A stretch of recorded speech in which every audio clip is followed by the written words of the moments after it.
Hey, welcome to Tabletop Skirmish Games. I'm Lee, and in this video we'll be taking a close look at how to use heroes and allies in Warcry.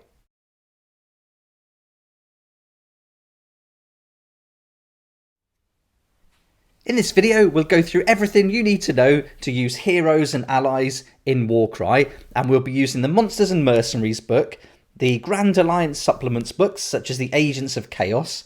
I'll also go through some ability cards and fighter cards as examples of how to bring in different fighters, leaders, allies and heroes into your warband. The main book I'll be using in this video is the Agents of Chaos Grand Alliance supplement book, but there's only like 1 or 2 pages on Heroes Alliance, and they're pretty much exactly the same in all of the Grand Alliance books, so no matter which one you've got, whether it's the Sentinels of Order, the Harbingers of Destruction, or the Bringers of Death, the sections on heroes and allies and how to use them is going to be pretty much the same.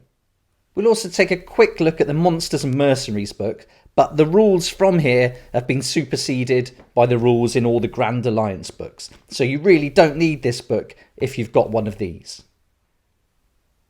The rules for heroes and allies allow you to use more than one fighter with the leader rune mark in your warband, but you can also bring in fighters with different faction rune marks to your warband. So for example, if you were playing Beasts of Chaos, you could also bring in a fighter from the Corvus Cabal and add them to your Beasts of Chaos warband. Using heroes and allies is a great way to build narrative into your game, and the idea is you can kind of theme your warband, make it unique. And one good example they use in the book is that if you're playing the Iron Golems, you may enlist the aid of a Chaos Sorcerer Lord, and so that would work really well to add some kind of like mystic or magic to your warband. So really is adding to the narrative of the game, and I think it's a great way to fill out your warbands. I think using heroes and allies works really well for the original Chaos warbands that came out with Warcry, like the Corvus Cabal, Untamed Beasts and the Iron Golem. So all those warbands are really going to benefit from heroes and allies.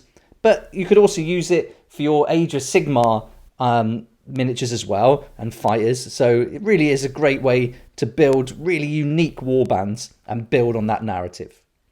So let's take a look at an overview of the rules for heroes and allies, and then I'll bring out a load of different miniatures, fighter cards and ability cards, and then we can look at how to kind of mix and match and how to bring different fighters into different warbands.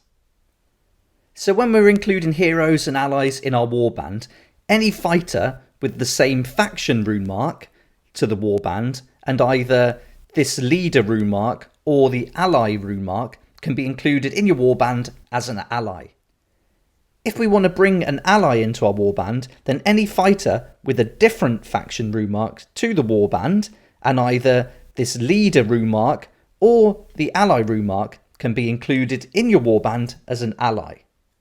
It's important to note that warbands can only include allies from the same Grand Alliance. So for example, Chaos warbands can only include allies with a Chaos faction rune mark. Now in each of the Grand Alliance books, you're going to get a little chart like this. And so it just tells you that this is the Chaos rune mark. And then these are all the warbands that fit under that, or all the factions, I should say, that fit under the Chaos rune mark. You can also use fighters with this Chaotic Beast faction rune mark and the ally rune mark, and they can be included as allies in Chaos warbands too. That small section isn't included in the Sentinels of Order or the other Grand Alliance books, so you won't find that on their section on heroes and allies, and so that leaves a little bit of a grey area regarding the Chaotic Beasts. And the Chaotic Beast rune mark isn't showing up here in this table for Chaos faction rune marks. But if we flip the page in the Agents of Chaos book and look at Chaos allies, you can see that the Ogroid Myrmidon is featured as a Chaos ally, and so he's not featured in any of the other Grand Alliance books. So although that rule does say here on page 5 that any fighter with a different faction rune mark to your warband and either the leader rune mark or the ally rune mark can be used as an ally, it doesn't mean you can use the Ogroid Myrmidon in a different Grand Alliance other than Chaos. I could be wrong on that, but that's how I'm reading the rules. So if you think there's a different rule that applies to the Ogroid Myrmidon and there's certainly the Chaotic Beasts, then add that in the comments below. I'd love to hear what you think about that rule. So those few paragraphs here on page 5, that lays out how you can include an ally or a hero in your warband, but there's some limits on how many heroes or allies you can include, and that depends on the style of game you're playing. So whether you're playing open, match play or narrative play, that's going to decide on the numbers you can include. For open and match play, you can include one hero or ally in your warband, and they cost points just like any other fighter would, but allies are ignored for the purposes of the rule that requires all fighters in a warband to share the same faction rune mark. In addition, when mustering your warband, heroes and allies are not considered to have the leader rune mark. And then for narrative play, it's a little bit different. Heroes and allies can be added to your warband roster like any other fighter, and either when you're first filling out your warband roster or during the add and remove fighter steps of the aftermath sequence. And we went through that aftermath sequence in the How to Play a Warcry campaign video if you'd like to check that out. Your warband roster can include up to 3 heroes and allies in any combination. So you can have 2 heroes and 1 ally or 2 heroes, or 3 heroes or 3 allies. And when adding fighters to your warband roster, heroes and allies are not considered to have the leader rune mark and do not count towards the maximum number of fighters you can add. But that leader rune mark will apply to their abilities though. There are some conditions for how many you can include in each battle. So when mustering for a campaign battle, you can include 1 hero or ally from your warband roster for every 2 areas of territory your warband has dominated. So for example, if you've got 5 areas of dominated territory, you can include up to 2 heroes or allies from your warband roster in your warband for that campaign battle. And both heroes and allies, they're going to cost points just like any other fighter, but allies are ignored for the purposes of the rule that requires all fighters in a warband to share the same faction rune mark. In addition to that, when mustering your warband, heroes and allies are not considered to have the leader rune mark except for their abilities. There's a little note here as well that just states if your warband can include thralls when mustering for a campaign battle, any heroes or allies you include in your warband do not decrease the number of thralls you can include, and vice versa. In all the Grand Alliance books, you can also see this paragraph, and it says, like other fighters, heroes and allies can receive destiny levels, players must make injury rolls for them, and they can bear lesser artifacts, but heroes can bear artifacts of power and be chosen to become favoured warriors, but allies could not. And that little section just supersedes the rules that are included in the Monsters and Mercenaries book. I think this is pretty important. This is going to help you decide whether you bring in an ally or a hero into your warband. So that's quite an important little paragraph there. And then finally we're on to the last paragraph, which is all about heroes and allies never being able to lead. So when a fighter is included in a warband as a hero or ally, if they have the leader rune mark, so for example if we brought in this one here, if they've got this leader rune mark and they're an ally, then this rune mark is only used to determine which abilities the fighter can use. The hero ally is not considered to have this leader rune mark for any other purpose or rule. So this means that any rule that refers to the leader of a warband does not refer to any heroes or allies in that warband, even if they have the leader rune mark. So that pretty much sums up the rules we need for heroes and allies. And in the Agents of Chaos book, if we turn over, it gives us some allies that we can actually use. So we've got the Foamroid Crusher, the Ogroid Myrmidon, and the Mind Stealer Sphinx. And so we get the fighter cards and their abilities, and a little bit of background. And there's no reason why if you don't have these models, but you've got something that you could proxy as them, now you could use them and then use their abilities and fighter cards. So this is a really great addition. But in the other books, so in the Sentinels of Order book, once we've gone through the heroes and ally rules on page 5, there isn't any examples of heroes or allies you can include. So I think that's why there's a lot of value in the Agents of Chaos book. But also I think this plays into the idea that the original Warcry warbands, there's not many miniatures available to them. Once you've got the set or the warband for each of the different factions, so the Corvus Cabal, for example, once you've got that, you could buy another one and have the same miniatures included. Or you could include some Chaos allies. So I think this really benefits if you've got those original warbands. Okay, so now we've gone through all the rules. Let's take a look at an example. And here I've got the Corvus Cabal. So this is pretty much all the fighters that come in the Warcry Corvus Cabal warband set. And so you get 9 fighters, and only one of those is a leader.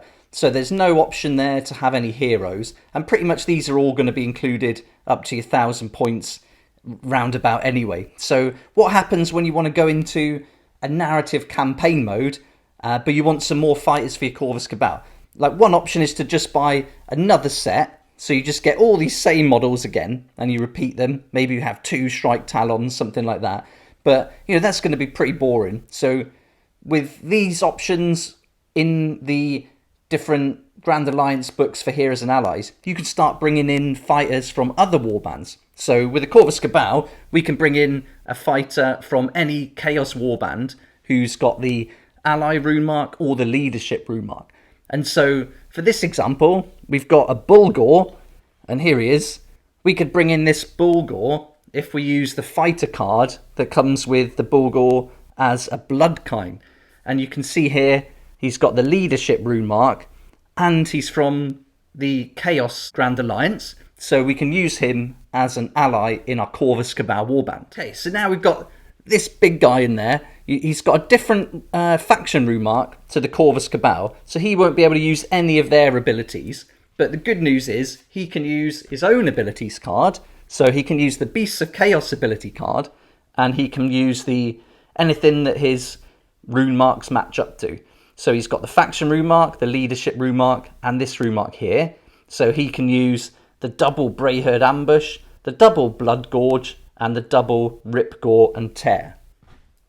So how cool is this? Now we've opened up the Corvus Cabal, who've got a specific set of abilities, and we've introduced completely set of abilities now for this one fighter who's 250 points and really powerful. So we've got these guys all like flying around the battlefield, jumping, leaping, using their agility. And now we've got this tank kind of fighter who can just steam in, take a ton of damage at 35 damage points, dish out a load of damage too, and he can really hold on to some objectives and let these guys fly around the battlefield doing what they do best.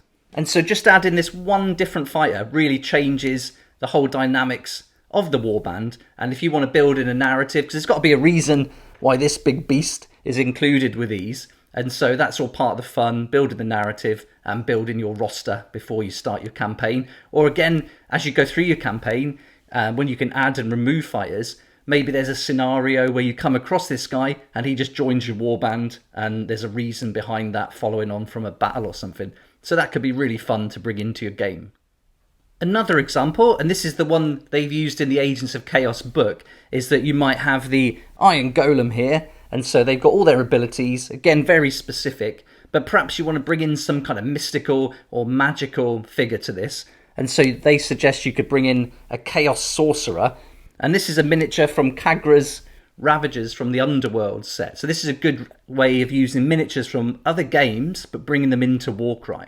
So with this fighter, we're not going to have a separate card because it doesn't come from a Warcry warband set. But this is where the books are so great, because we've got access to all these fighter cards for all the different factions and all the different fighters. So we can use this miniature from Underworlds as a proxy for a Chaos Sorcerer Lord. And you can see here, we've got the leadership rune mark. So that works perfectly as an ally.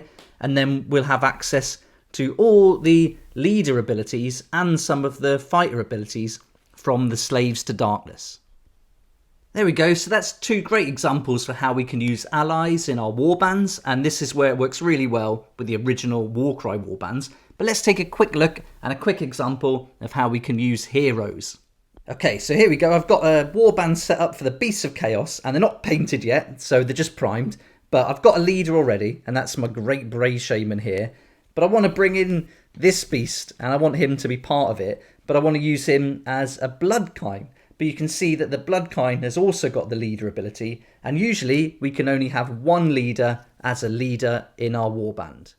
So now with the Heroes rule, I can use this guy as a Bloodkine, and although he's got the leader rune mark, he can still be featured in the warband during the battle. And so he can't be a leader for any other purposes apart from the abilities, but it does give me the option of bringing this high 250 point value fighter into the warband, and he's going to be a great asset during the fight. So this rule is going to be brilliant if you're building a warband and you're torn between two leaders, especially when you're using the Grand Alliance books and the kind of Age of Sigmar armies to put a warband together. You can have a ton of options for leaders, sometimes up to 12 different leaders that you can choose.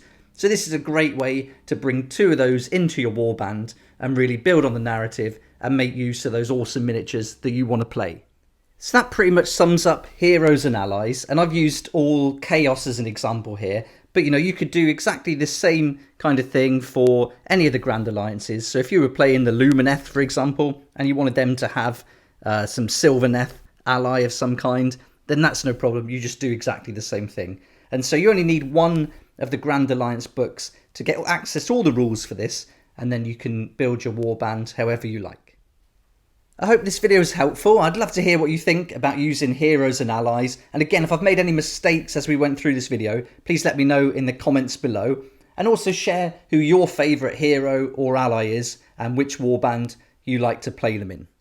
I'll put some links in the description to all the books for the Grand Alliances, and if you want to pick those up at Element Games, you can save up to 20% with those links. There'll be affiliate links, but it won't cost you anything extra. In fact, it's going to save you that money, and for any sale made through an affiliate link, I get a small commission, and that's going to help me do loads more videos like this. So thanks so much for that support. I really appreciate it.